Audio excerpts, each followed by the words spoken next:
Good YouTube, it's your boy, man, Jay Willie Silly, man, aka Mr. Take It Easy, before you end up like Beezy, man. But make sure y'all follow my Twitch, subscribe to my second channel, in the description down below. Everything you need to know about your boy Jay is in the description down below. Hey, TikTok. It is 3:28 a.m. in Atlanta, Georgia, not Atlanta, Georgia. And I don't want to tell you what part of Georgia I'm in, but I'm gonna just say Georgia. 3:28 in Georgia, man, Eastern time, man. And I just be up grinding, you know, when everybody dozed off, when everybody sleep, I am wide awake. You know what I'm saying? I'm wide awake, man. You know what I'm saying? Trying to get to the greatness, trying to get to the success. You know what I'm saying? And you know, just trying to be the best version of myself every single day. But for all my new subscribers, for all my new viewers, if you want to go watch videos like these, the title of this video, as y'all see, is The Brutal Last Hours of Saddam Hussein. You know what I'm saying? If y'all do want to go watch videos like these, it is in the playlist section over yonder, man. I got a whole playlist section, bro, for y'all, bro. You know, scary reactions, true story reactions, true crime reactions, you know what I'm saying? Whatever you want to find, it is in the playlist section. I have over 2,000 videos, bro, so it's going to be kind of hard to just find certain videos, you know? So I'm a man of many things, you know what I mean? I know y'all probably see a lot of sports, but got a lot of my collection, man. I'm a man of many things, you know what I mean? But anyways, man, it's your boy Jay. Like I said, follow my Twitch, subscribe to my second channel, man. It is The Brutal Last Hours of Saddam Hussein. Warning, hard to stomach. I don't like the sound of that. Saddam Hussein's time in power saw wars, chemical attacks, and brutal punishments.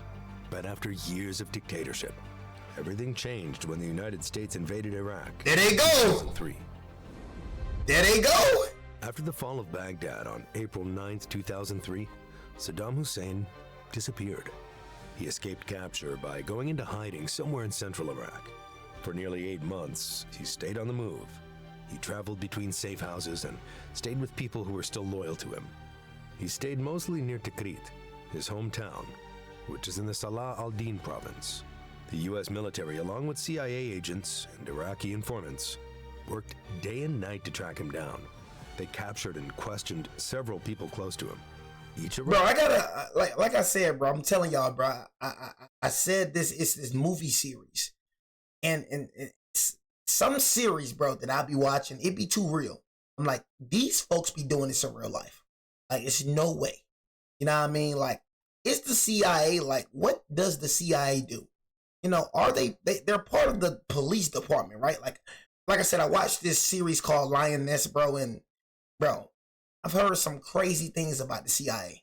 You know what I'm saying? But it's just like the CIA is just like, what do they do? Like, you know what I mean? It's like, I know are they like part military, part police? Like, I'd be confused of what the CIA does, bro. Brought them a little closer. I just know they very like powerful. You know what I'm saying? Very, very powerful, bro. U.S. forces believed Saddam was hiding in a small area near the Tigris River, so they focused their search around the towns of Ad-Dawr. Look, one thing, bro, Saddam, one thing I gotta tell you, Saddam, bro, if the United States wants you, bro, they're gonna get you. You know what I'm saying? That you gotta understand, they love this ish, bro. That's what I try to tell you about the United States, bro. Do not try to go to war with the United States. And YouTube has a new thing where, you know, language can be, you know, because we got people watching us from all across the world. So if you don't understand what I'm saying, just put it in the language that you understand. You know what I mean? If you're still on English, you know what I'm saying? But do not go to war with the United States, man. They live for this ish, man. I told y'all the two things that they make the most money off of is war and crime. They be they're a ticking time bomb. You know what I mean? Don't even give these folks a sniff of war. Because they're a ticking time bomb. They want World War III. They want it. They fiend for war. They love it. That's why you always hear the United States in something. Even when stuff don't have nothing to do with the United States. You gonna hear the United States in that mother.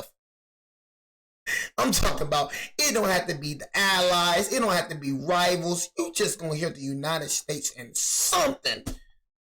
They always sneaking around stuff they don't have nothing to do with the United States. They always just everywhere. They everywhere. And I know NATO, I know allies, I know that. I know allies, you have to look at the allies, but bro, I hear the United States in every freaking thing, bro.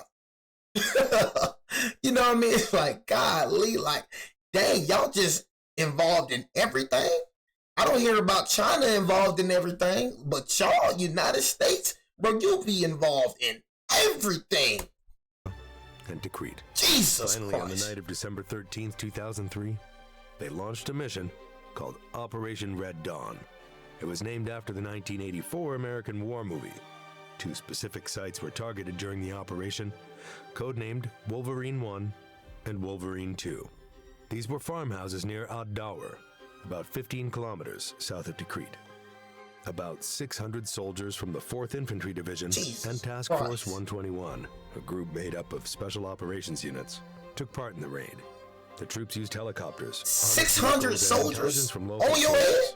One of Saddam's former bodyguards finally gave up his location. When the troops searched a small walled compound, they found a hole in the ground. It was hidden under a pile of bricks and dirt.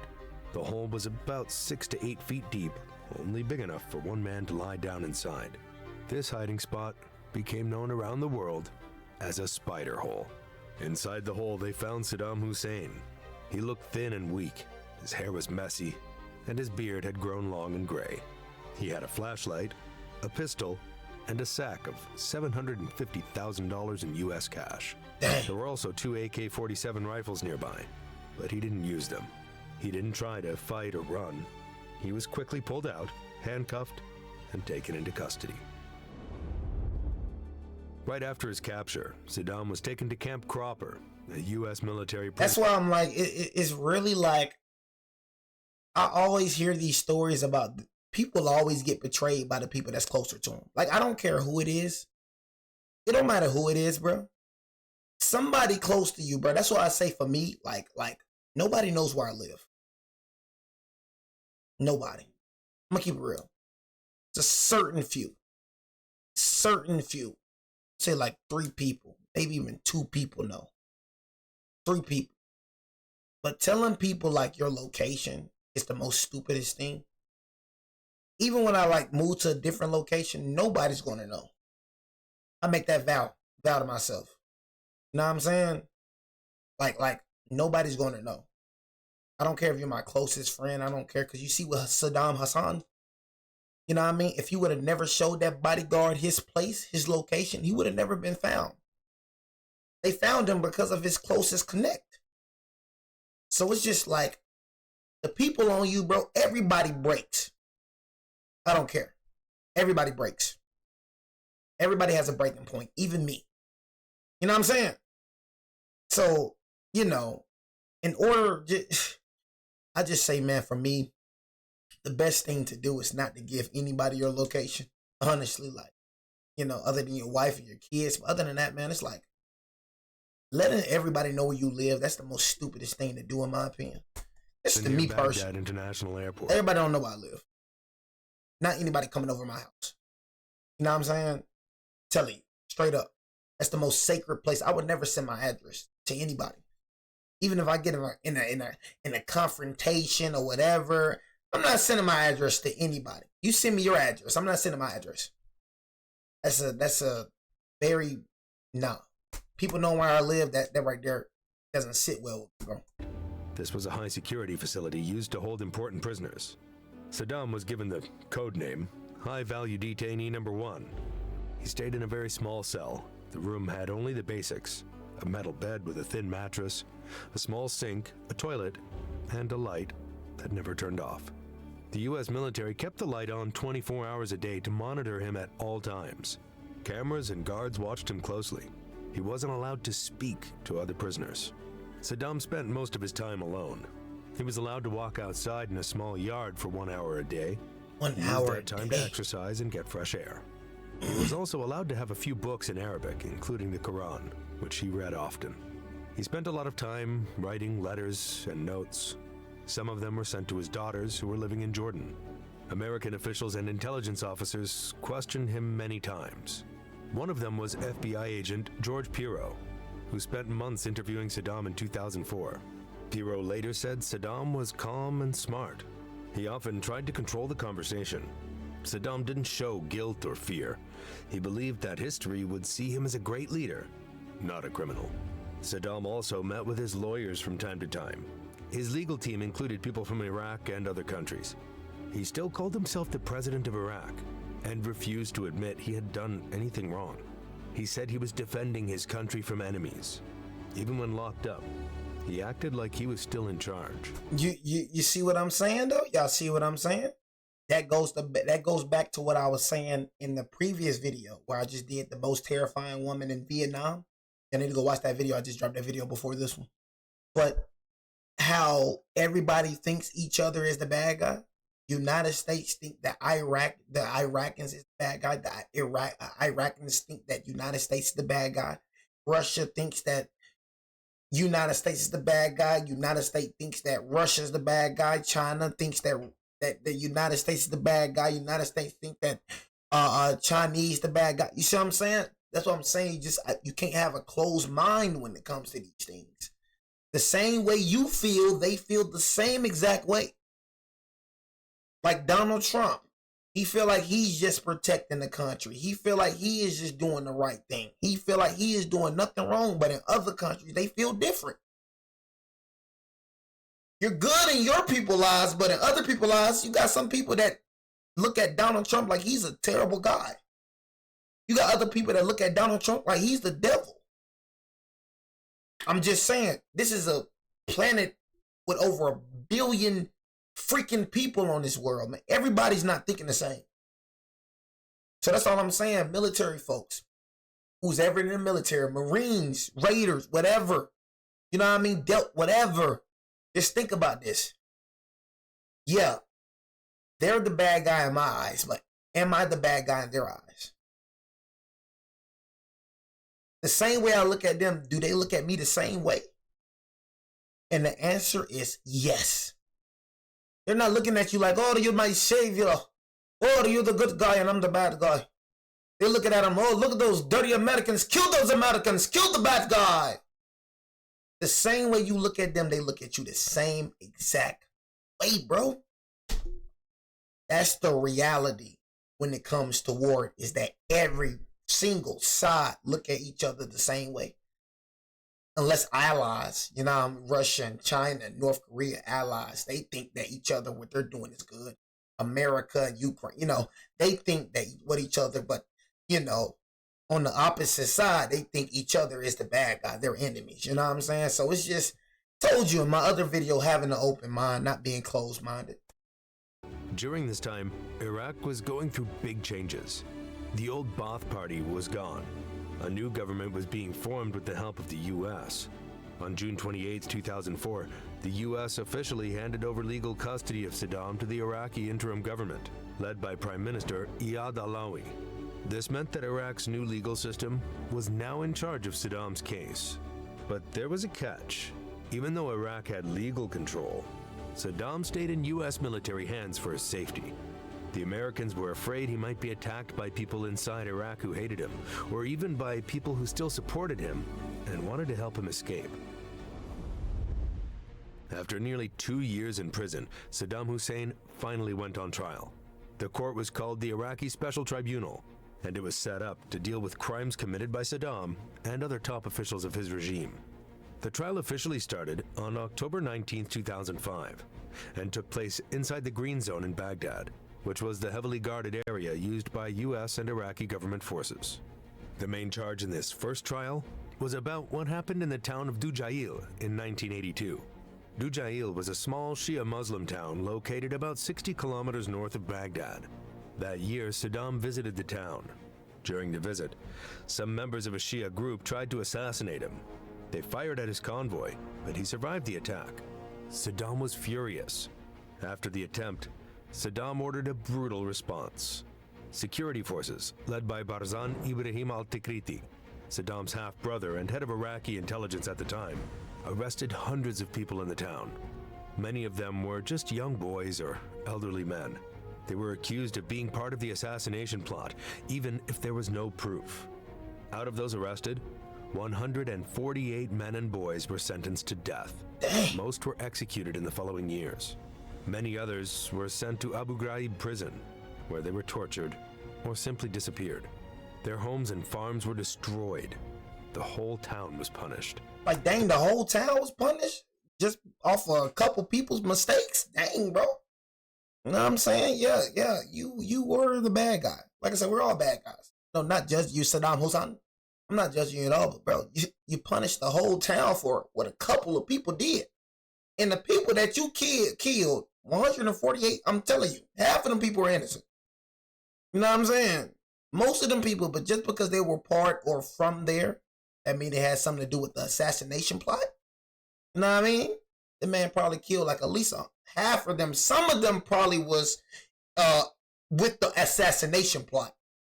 But I promise you, 90% of the people that you killed, or that you had killed, had nothing to do with the assassination plot. You know what I mean? You just literally made the whole town suffer for a couple of people's mistakes. The court charged Saddam with crimes against humanity for this massacre. Heck yeah. This charge meant he had ordered mass killings and torture against civilians. Innocents. Alongside him, 7 other officials were also on trial. These included Barzan al-Tikriti, Taha Yassin Ramadan, his former vice president, and some local Ba'ath Party leaders from the Dujail area. The trial was a big moment for Iraq. It was the first time in the country's modern history that a ruler was being held responsible for his actions in front of a court. The trial was televised, and millions of Iraqis watched it live. They saw Saddam wearing a suit, sitting inside a wooden box, surrounded by guards. But Saddam didn't act like a normal defendant. He often yelled in court, interrupted the judges, and gave angry speeches. He refused to call the judges real judges. He called them traitors and said the court was illegal because it was formed during the U.S. occupation. He said he was still the president of Iraq and did not accept the authority of the new government. Sometimes Saddam would stand up and wave at the cameras. He also argued with the prosecutors and claimed he had every right to punish those who tried to kill him. He said he was protecting Iraq from terrorists. He was very confident, even though he was no longer in power. The judges also faced big problems. Many of them got threats, and some even had to quit. One of the first judges, Rizgar Mohammed Amin, resigned in early 2006 because he was under too much pressure. The next chief judge, Rauf Abdel Rahman, was more strict and tried to keep control of the courtroom. Even with all the shouting and drama, the trial kept moving forward. Witnesses came forward. Survivors from Dujail told their stories. Some spoke about the torture, the executions, and the loss of their families. Documents were shown in court that had Saddam's own signature approving the deaths. After over a year of trial, the verdict was announced on November 5th, He's guilty. 2006. Saddam Hussein was found guilty of ordering the Dujail killings. He was sentenced to death by hanging. Oh, dang. Saddam didn't show much fear during the verdict. He raised his fist and said he was not afraid to die. He still believed he was Iraq's true leader. After the sentence was announced, his legal team quickly filed an appeal. They hoped the sentence would be overturned or at least delayed. The appeal went to the Iraqi Appeals Court, which reviewed the original trial and the evidence again. The court took several weeks to go over everything. But on December 26, 2006, the Iraqi Appeals Court announced its final decision. Saddam Hussein's death sentence was confirmed. The court said that Saddam was guilty of crimes against humanity and that the original sentence must be carried out. There would be no further delay. The verdict was now final. According to Iraqi law, once a death sentence is approved by the appeals court, the execution must happen within 30 days. But the Iraqi government didn't want to wait that long. Prime Minister Nouri al-Maliki, who led the Shia-majority government, made it clear that Saddam would be executed as soon as possible. At that time, the Islamic holiday Eid al-Adha was coming up. The holiday is a major religious celebration for Muslims, often involving prayer, charity, and time with family. That year in 2006, Eid al-Adha was expected to begin on December 31st or January 1st, depending on the moon sighting. The Iraqi government believed that executing Saddam before the holiday would send a strong message. They thought it would give a sense of closure to victims of Saddam's regime. They also wanted to show that the new Iraqi state had power and control. So right after the court's decision, plans for the execution moved very fast. Iraqi officials, along with U.S. military personnel who still had physical custody of Saddam, began working closely to arrange the transfer and carry out the hanging. Legal documents were signed, security was tightened at key locations, including the prison and the site where the execution would happen. Everything had to be prepared carefully. The execution team was chosen. Judges and witnesses were contacted. Saddam himself was informed that his appeal had failed. Now he knew that death was near. On the night of December 29th, while still being held at Camp Cropper, a U.S. military prison near Baghdad International Airport, he was finally told that his execution would happen the next morning. This was to be the last night of his life. Saddam was now 69 years old, and after ruling Iraq for nearly 24 years, he was going to die by hanging. That night, Saddam remained calm, but he became very quiet. He didn't yell anymore. People who saw him said he looked peaceful, but also resigned. He knew this was the end. He didn't cry or beg for mercy. He spent the last few hours praying, reading the Quran, and writing. Read to Jesus Christ. We're not finna get into that though, you know what I'm saying? But yeah, man, Jesus Christ, man, you know what I'm saying? Saddam, man, it's crazy, man. You ruled over. I'm not, like I said, I'm not finna get into religion and all that. It's not about religion. We get into religion another day. You know what I mean? But you know, anyways, Saddam, man, ruled over Iraq for over 24 plus years. He probably never thought that he would be in this position. You know what I'm saying? But hey, man, things, you know, it's rare that a person that lives by the sword, that, you know, releases the sword, that uses a sword on people, you know, live by the sword, die by the sword. You know that saying, that quote has been around for a long time. That usually happens 5% of the time. It's probably like a 5% chance of you actually living by the sword and not dying by the sword. That's a very rare chance that you don't get a consequence for your actions. Like, honestly, you know, we see it all the time. It's death. You know, I've seen consequences. I've reacted to videos like freaking people done stuff freaking. I reacted to this one crazy video, this serial killer, man. This man done killed like 4 women when he was like 21 years old. The consequence came knocking on his door like 30, 40 years later. You know, it's just how it is. So it's rare that people really escape consequences. It's very rare. It's a few that done a lot of dirt and survive, but 95% of the people that is out here committing crime, committing dirt, is gonna meet the fate. That's why I try to tell everybody, man, if you out here, man, committing crime, if you out here doing dirt, man, just stop, ask for forgiveness, bro. Repent for your sins, bro. I'm telling you, bro, you're gonna die. You're gonna go to jail. It's rare that you live out without consequence happening to you. It's like it's written, bro. You know what I'm saying? It's rare that you live out that, you know, without facing any type of consequence. Face this consequence. He would have never thought, Saddam Hussein never would have thought that he would be in this position. The man was the dictator of Iraq for 24 years, the most powerful man in Iraq. Now he's sitting in a prison cell waiting to be executed. Letters. One of those letters was to his family, and in it, he said goodbye. He gave his last will to one of his lawyers, asking for a simple Islamic burial in his hometown of Al-Alja, which is near Tikrit, the same town where he was born. Saddam asked to be buried next to his sons Uday and Qusay, who had been killed by U.S. forces back in 2003 during a gunfight in Mosul. He didn't make any final requests for forgiveness. He didn't express regret for the things he had done while in power. That night, the prison was very quiet. American soldiers stood guard. Iraqi officials started preparing for the final step, transferring Saddam for the execution. According to Iraqi law, the hanging had to happen before sunrise. In the early morning of December 30th, 2006, around 3 a.m., Saddam Hussein was officially handed over from U.S. custody to the Iraqi government. This was a legal step. A signed document confirmed the transfer. After this, the Americans no longer had control over Saddam. Saddam was taken from Camp Cropper and driven under heavy security to the Iraqi military intelligence headquarters. The building was in the Qadimiyya district of Baghdad.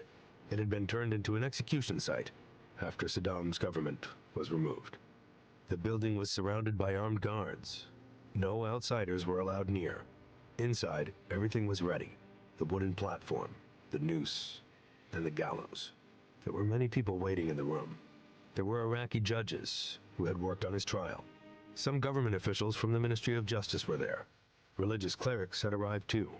The executioners were present and prepared.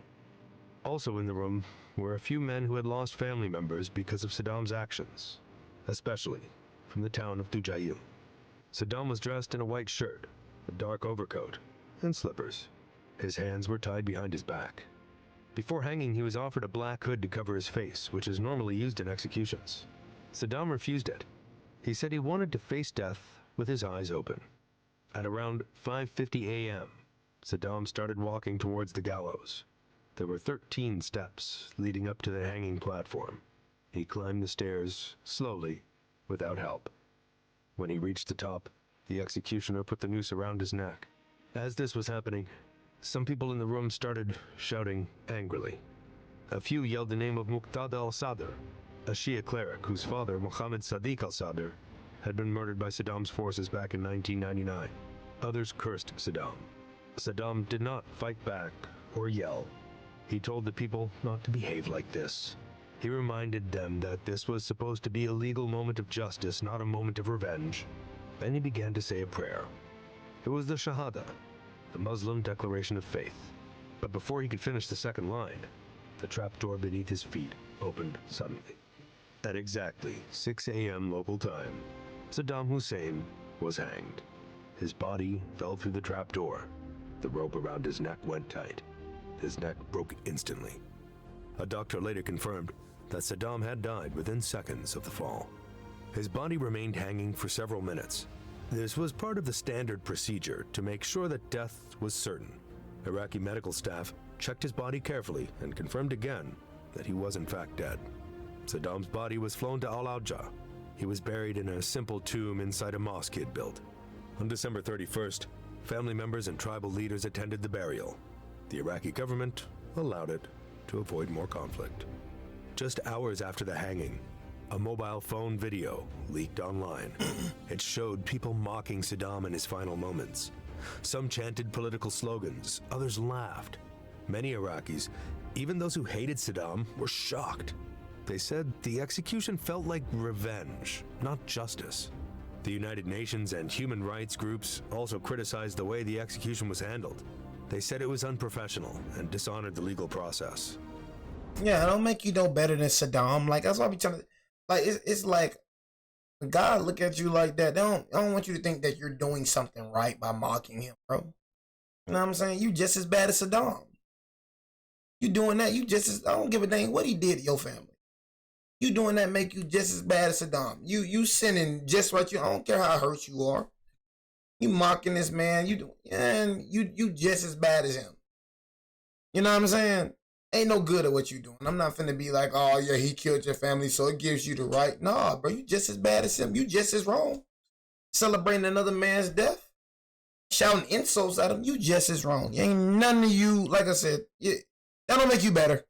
Yeah, he did his wrong, but so do you. I told y'all, how does God look at sin? He looks at every sin the same way.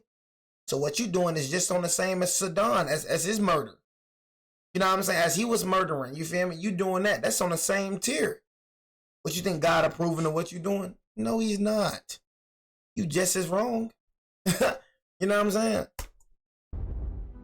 People around the world had very different opinions. Many believed Saddam deserved to die for the terrible things he did while in power. One of the most horrible examples was the Halabja gas attack in March 1988. Saddam's forces used chemical weapons on the Kurdish town of Halabja. Around 5,000 civilians were killed, including women and children. Thousands more were injured. It was one of the worst chemical attacks on civilians in history. Then there was the Dujail massacre in 1982, which was the focus of his trial. Saddam also led Iraq into two deadly wars. The Iran-Iraq War from 1980 to 1988 killed around 1 million people. Then in 1990, he invaded Kuwait, starting the Gulf War. That war brought international attacks on Iraq and left the country weak and broken. These wars, combined with brutal crackdowns on anyone who spoke against Saddam, made life in Iraq very hard for many people. So for some, Saddam's execution felt like justice. They saw it as the final punishment for a man who had caused so much pain and death. Victims' families, especially Kurds and Shia Muslims who had suffered the most, said they finally got some closure. But not everyone agreed. Some felt the trial was rushed and unfair. Critics said it was more about revenge than true justice. They pointed out how Saddam was shouted at during his execution and how the video of the hanging was leaked and used to stir emotions. It didn't look like a peaceful or respectful legal process. Some international lawyers and human rights groups believed that the trial did not meet fair standards. Even more troubling was what happened after Saddam's death. Many thought his removal would bring peace, but Iraq became even more divided. Saddam was a Sunni Muslim, and after he was gone, Shia groups gained more power. This led to major sectarian violence between Sunnis and Shias. The fighting got worse year after year. Groups like Al-Qaeda in Iraq used the chaos to spread terror. Later, Al-Qaeda turned into something even more dangerous: ISIS. ISIS took over large parts of Iraq and Syria between 2014 and 2017, bringing more war, death, and destruction. So, while Saddam Hussein was gone, Iraq did not become peaceful or united. The violence continued, and the country struggled with terrorism, weak leadership, and deep divisions. For some, he got what he deserved. For others, his execution opened the door to even more suffering. Oh, that's crazy, man. That is freaking crazy. You know what I'm saying? But hey, at the end of the day, it is what it is, man. It's what it is, you feel me? Like I said, it's never, you know what I mean? It's never going to stop, man. Killing, all this has been happening since the beginning of time, bro. You know what I'm saying? I don't know why people think killing is, like, new. It's been happening. It just got worse. I'm not gonna lie to you. It got way worse. I'm gonna keep it to you. It got way worse than back then. You know what I mean? It wasn't half as much weapons, half as much artillery as it is now. You know what I'm saying? So in my opinion, it got worse, but it's always been around though. Like, violence always been around. It's not something that just started happening. It just got more worse. So yeah, man, that doesn't surprise me that after Saddam Hussein died, that it's gotten worse. But anyways, this is your boy Jay, man. Take it easy for the like beats. Like I said, follow my new subscribers and follow my new viewers. If y'all want to go watch videos like these, it is in the True Story playlist section over yonder. Your boy Jay's out, gang.